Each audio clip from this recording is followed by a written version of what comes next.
네, 어텐션 뉴스 오늘도 구병수 기자 나와 있습니다. 안녕하세요. 네, 안녕하십니까. 네, 오늘 가져온 소식 어떤 겁니까? 네, 그 시청역 역주행 참사로 숨진 유가족이 시신운구와 현장 수습 비용으로 80만 원을 청구받았다는 사연이 소개가 돼서요. 네. 갑론을박에 이렇습니다. 네.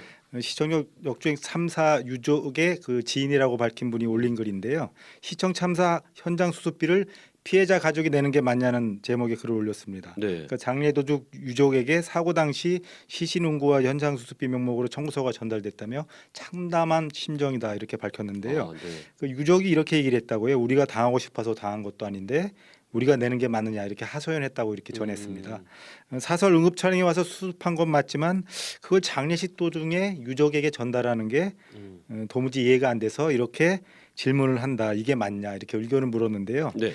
그 119 구조 구급법에 따르면요. 응급 환자에 한해서만 119 구조대가 출동해서 이송을 할 수가 있어요. 아, 네. 그러니까 사망자의 경우에는 사설 구급차가 올 수밖에 없죠. 그러니까 이 같은 사연이 전해진 누리꾼들은 마음이 아프긴 한데 절차가 맞다. 그러니까 유족에게 수습비를 받는 게 아니라 결국 보험사 쪽에서 내기 때문에 유족들이 이해된다 이런 반응도 있었고요. 네. 어쩔 수 없는 부분이라는 반응이었고요.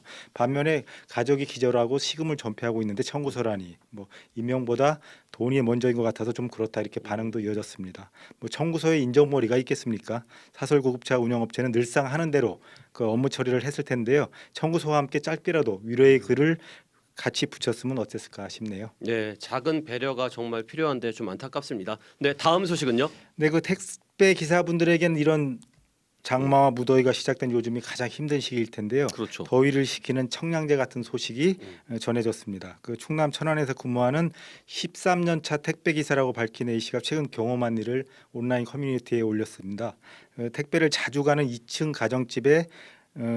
가정집이 있다고 말문을 연 A 씨는 오늘도 역시 1층 벨을 눌렀더니 문을 열어주시길래 올라갔다. 오늘 배달한 물건은 복숭아 2박스였다고 이렇게 설명을 했습니다. 네. 그 B 씨 부부 사진에도 지금 화면에도 잠깐 나오고 있는데요.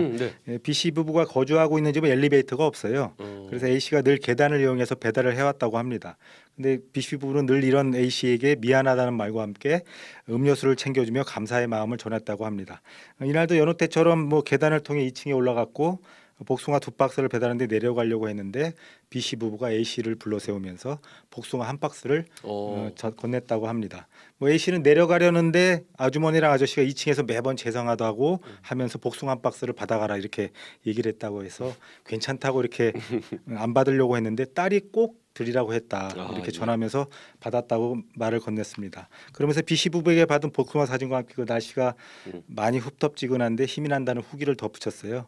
댓글에는 장마와 폭염이 이어지는 가운데 일하는 택배 기사들을 응원하는 목소리가 쏟아졌습니다. 네. 고되고 힘드는 일을 해줘서 감사하다. 저도 우리 집에 오시는 기사님 잘 챙겨드려야 되겠다 이런 반응을 보냈습니다. 뭐 세상에 당연한 건 없죠. 우리가 누리고 있는 것들을 고맙게 생각하고 그 뒤에 많은 사람들의 희생과 배려가 있다는 점 잊지 말아야 되겠습니다. 네, 훈훈한 소식 감사합니다. 다음 소식도 전해주시죠. 네, 그 비계 삼겹살 논란에 이어서 이제 바가지 오금 그리고 이 말 많고 탈 많은 제주도 얘기가 또 한 건이 올라왔습니다. 아, 그래요? 네. 이번에는 유명 해수욕장의 갑질 논란인데요. 지금 사면에 나오고 있는 장면이 그 평상인데요. 협재 해수욕장을 찾았다는 A 씨가 온라인 커뮤니티에 올린 사연입니다. 그 이틀 전에 그 해수욕장 내 편의점 근처에 있는 한 가게에서 6만 원을 주고 저 화면에 보이고 있는 저 평상을 빌렸다고 합니다. 네. 근데 뭐 2시간 정도 지나서 뭐 아이들이 열심히 물놀이를 하다가 배가 고프다고 해서 치킨 프랜차이즈에 전화를 걸어서 치킨을 주문했다고 하는데요. 치킨이 도착한 순간 그 평상을 대여해준 주인 A 씨에게 우리 가게와 연관된 업체가 아니기 때문에 이곳에서 먹을 수 없다고 이렇게 치킨을 먹을 수 없다. 그렇습니다. 그래서 A 씨는 내 돈 내고 빌린 평상에서 먹는 건데 뭐가 문제냐 이렇게라고 물었지만 무조건 안 된다는 답변만 들어왔다고 합니다.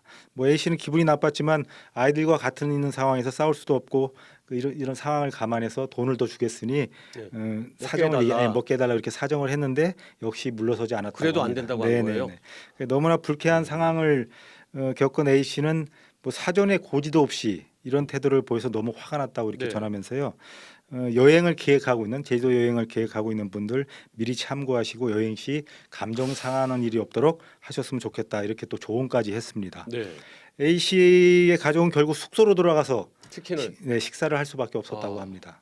뭐 제주도의 이런 못된 상원 탓인지 올해 6월까지요. 제주도를 찾은 내국인 관광객이 7.5%가 줄었다고 합니다. 아, 물론 500만 명이 넘는 인원이, 그러니까 우리나라 사람들이 뭐 제주 사랑은 뭐 항상 1,000만이 넘는 인원이 가서 제주도에서 맞아요. 팔아주고 도움을 주고 있는데요. 네네. 근데도 그럼에도 불구하고 이런 일 때문에 제주도 가느니 일본이나 동남아시아 간다는 말이 심심치 않게 나오고 있는 요즘입니다. 제주도가 올해 연말쯤 관광 물가 안정화 정책을 마련한다고 해요. 아직 늦지 않았기를 바라겠습니다. 네. 아, 네. 오늘은 여기까지 듣겠습니다. 구병수 기자였습니다.